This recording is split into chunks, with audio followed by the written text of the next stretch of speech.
Olá, aqui é Ana Espíndola. Nós estamos lendo o livro O Despertar da Leoa, da autora Lisa Bever, da editora Chara, capítulo 5, áudio 11. A força é para o serviço. Romanos 15:2, na versão A Mensagem, diz assim: cada um de nós precisa se preocupar com o bem-estar alheio, sempre se perguntando: como posso ajudar? Há uma serenidade feroz no mundo da leoa que raramente observamos, exceto se estivermos na selva. Lembrei-me disso quando assisti ao documentário que apresentava a introdução e recolocação de felinos predadores em uma região da África do Sul. No início do programa, o narrador contou vagamente a história de dois grupos de leões que estavam sendo introduzidos em uma reserva. O primeiro grupo era formado por duas jovens leoas e um jovem leão. Os três leões estavam vivendo em uma área pequena e cercada, temporariamente ligada ao perímetro extenso de uma cerca elétrica que delimitava a reserva. Os guardas retiraram uma parte da cerca, o que abriu para os leões uma extensão de terra vasta, não familiar e inexplorada. Amedrontados com a abertura repentina, o trio de leões ficou inseguro sobre como reagir. Os guardas haviam previsto essa reação e planejaram uma estratégia de como poderiam motivar os jovens leões a atravessarem para o território recém-aberto. Eles decidiram não alimentá-los por vários dias para que o apetite deles os atraíssem a sair do confinamento e entrar no novo lar com a promessa de uma caça fresca. Observei com interesse enquanto os guardas do parque descarregaram a carcaça de um veado grande da carroceria de um caminhão e a colocaram do lado de fora do pequeno cercado, mas dentro dos limites do novo lar dos leões. Os leões assistiram atentamente e ergueram as cabeças quando sentiram o cheiro do veado. Embora aqueles jovens leões estivessem famintos, eles também eram cautelosos. O leão macho não queria sair do seu lugar seguro na selva africana. Enquanto ele observava, as duas leoas se aproximaram da abertura da cerca, cruzando seus caminhos enquanto caminhavam desconfiadas de um lado para outro. Era como se elas estivessem reconstruindo os limites onde a cerca elétrica estivera. Juntas, elas cheiraram o ar, cheiraram o chão e depois recuaram para trás de uma parte da cerca, apenas para voltar e parar diante da abertura. Parecia que elas estavam tentando entender o que havia acontecido. Por que essa abertura estava de repente diante delas? Seria um truque? Finalmente, uma das leoas decidiu avançar. A fome venceu a hesitação. Ela atravessou a linha corajosamente e aproximou-se do veado morto. Na metade do caminho, ela olhou para trás, para sua irmã, como se a convidasse para juntar-se a ela do outro lado da cerca. A segunda leoa permaneceu ereta no limiar do terreno por mais um instante e depois acompanhou sua irmã. Juntas, as duas rodearam e cheiraram o veado, certificando-se que estava tudo bem. Mas o leão continuou atrás. Enquanto ele observava, as leoas decidiram provar a carne. A caça era boa, a carne era fresca, mas em vez de mergulharem naquele banquete, elas fizeram algo curioso. As leoas agarraram o veado pelo pescoço e por uma perna e as duas arrastaram a carcaça de volta para o cercado, para que o leão pudesse comer a sua porção com elas. A atitude delas me fez parar. Fiquei impressionada por elas terem incluído o leão hesitante. Amei o fato delas não quererem se banquetear sem ele. É lindo quando as mulheres sabem fazer isso, ajudando aqueles que vacilam. Vamos permitir que o nobre exemplo das nossas irmãs leoas fale conosco e inspire nossos atos, interações e reações. Vamos ser o tipo de mulheres que dedicam tempo e esforço para trazer de volta a bondade que encontramos nos espaços recém-abertos que Deus está colocando diante das suas filhas?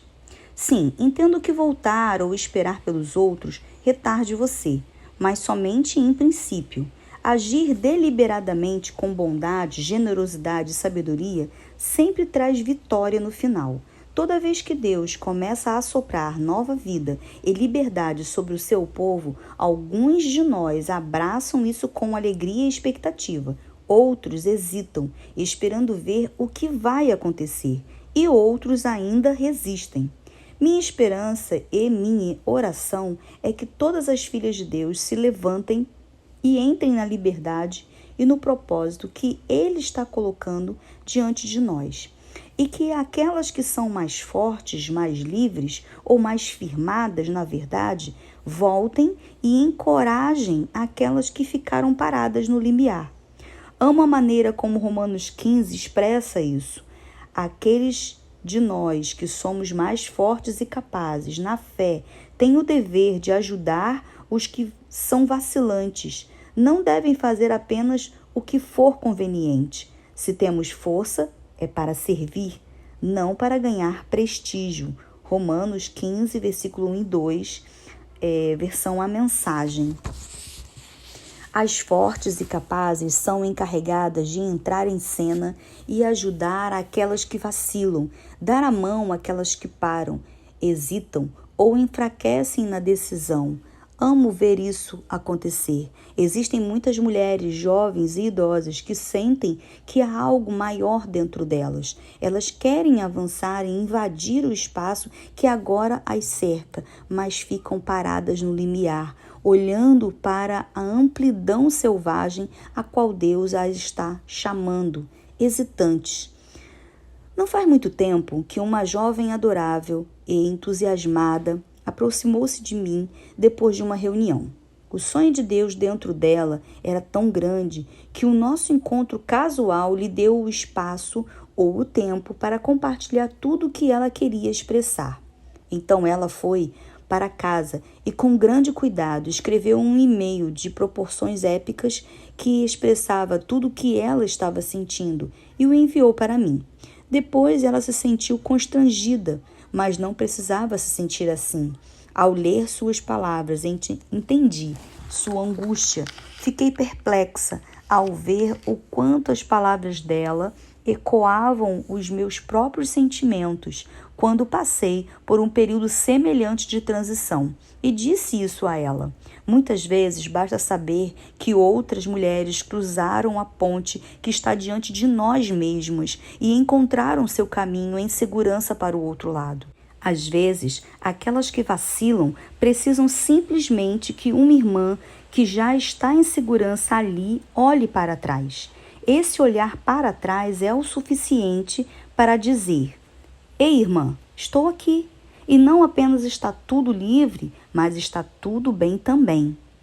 Erguendo o peso da religião. Outras mulheres vacilam cambaleando. Embora cada vez mais mulheres estejam descobrindo a liberdade que Deus tem para elas, algumas tropeçarão sobre o peso da religião. Somente na última década, as mulheres foram convidadas a falar para multidões de gênero misto. Muitas mulheres e igrejas têm dificuldades em aceitar essa liberdade. Isso com certeza aconteceu comigo. Eu era destemida quando falava a filhas de Deus, mas acrescente alguns homens a essa mistura e eu começava a suar literalmente. Nervosa e com medo de cometer um erro, eu tropeçava em mim mesma até que, uma manhã, tanto o pastor que estava me recebendo quanto uma de minhas amigas destemidas me pediu para parar com isso. Por que você não age da mesma maneira diante dos homens como age diante das mulheres? Elas me desafiaram. Eles me desafiaram. Respondi sinceramente. Honestamente, eu não sei.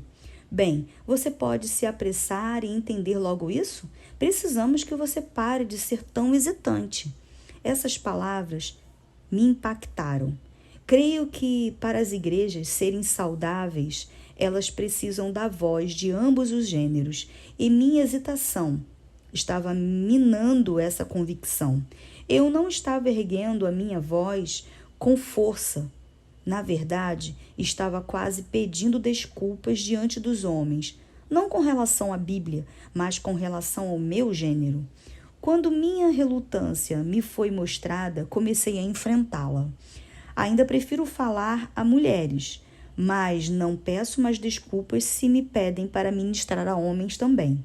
Na minha experiência, se um homem lhe pede para falar, então ele quer que você dê tudo de si. Você sabe que está com verdadeiros amigos quando eles levantam, encorajam, corrigem você e depois a estimulam. Infelizmente, muitas vezes acontece o contrário. Em Mateus 23, versículo 4, na versão A Mensagem, diz assim: em vez de dar a vocês a lei de Deus como se fosse comida e bebida, com as quais vocês poderiam se banquetear no Senhor, eles se amarram em pesados fardos de regras, transformando vocês em animais de carga. Eles parecem ter prazer em vê-los cambalear sob o peso e não movem um dedo para ajudar. Os líderes religiosos do tempo de Jesus gostavam quando viam os outros se esforçando sob o peso das regras. Por que você acha que eles sentiam isso? Imagino eu que se sentiam superiores quando viam os outros se esforçando sob as leis que eles mesmos criaram. Isso fazia com que os líderes se sentissem orgulhosos e, de alguma forma, mais próximos de Deus. A passagem citada demonstra algo muito importante. A lei de Deus deveria ser um banquete e não um fardo. O alimento ele dá força, mas o esforço o açuga. Fomos chamadas para representar Deus, assim como o que Ele está fazendo e o que oferece como um banquete para todos participarem. Devemos servir os outros com a abundância da bondade de Deus. Isso, às vezes, exigirá que nos livremos da parte da bagagem religiosa que foi colocada sobre os filhos e filhas de Deus. Talvez você esteja pensando: você quer dizer que eu posso ministrar mesmo que eu seja um homem solteiro ou uma mulher solteira? Sim.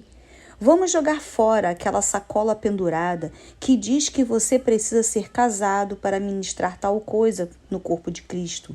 Ou o contrário, Paulo não era casado. Vamos esvaziar a mala que diz que as mulheres são confiáveis para trabalhar com crianças, mas não com adultos. Não deveríamos estar mais preocupadas com quem trabalha com os nossos filhos? Podemos também jogar fora a placa que diz que temos de ser perfeitos antes de podermos estar na posição de declarar as promessas de Deus. Ninguém é perfeito e a nossa insistência nesse fingimento está tornando o mundo que nos cerca repugnante. Chega de fachadas. Vamos todos admitir os nossos erros, aprender com eles e prosseguir exaltando Jesus. Estamos dispostas a usar a nossa liberdade para levantar o peso que a religião colocou de maneira errada sobre os outros? Sempre que Deus nos chama para fazer algo novo, para avançar em um território novo ou para lidar com um terreno que não nos é familiar, temos a tendência de tropeçar e cair. A igreja fez muitos avanços nos últimos 10 anos e isso é empolgante, mas nem alcançaram a velocidade máxima ainda. Mesmo assim, Deus está trabalhando, abrindo portas anteriormente fechadas e gerando fome no coração das pessoas para que elas possam vencer seus medos. Recentemente, recebi um e-mail de uma mulher que há 3 ou 4 anos me ouvia ensinar que mulheres consagradas e ungidas podiam e deviam ter voz na casa de Deus. Esse conceito inicialmente a alarmou, porque desobedecia abertamente a tudo que ela conhecia. Ela saiu confusa e perturbada com o que eu dissera. O tempo passou e, à medida que ela estudava e orava, Deus começou a confirmar o meu ensinamento e a abrir essa mesma porta diante dela. Ela entendeu que o conflito que havia sentido quando me ouviu falar vinha de Deus. O desconforto era resultado do fato de Deus estar falando com ela sobre essa questão. As palavras que eu dissera anos antes havia agido como uma semente na vida dessa mulher, que só agora estava brotando e se tornando uma colheita. Somos encarregadas de dizer a verdade em amor e a viver de tal maneira que isso convide outros a caminharem conosco. Não devemos deixar os fracos e famintos para trás. Em Ezequiel 19:2 faz uma pergunta: quem é tua mãe? Uma leoa entre leões? Quando li isso pela primeira vez, pensei, o que significa? Para entender melhor, revi o contexto de Ezequiel 19. Ele pinta uma imagem de uma leoa criando 2 filhotes pequenos para se tornarem leões fortes e poderosos. Pensei, quero aprender a ser uma leoa entre os leões. Quem não quer ser o tipo de mulher cuja vida e escolhas têm o poder de educar filhas e filhos fortes? Sinto-me muito honrada em ser bem-vinda ao mundo das mulheres, mas quero ser um elemento benéfico para os homens que fazem parte da minha vida também.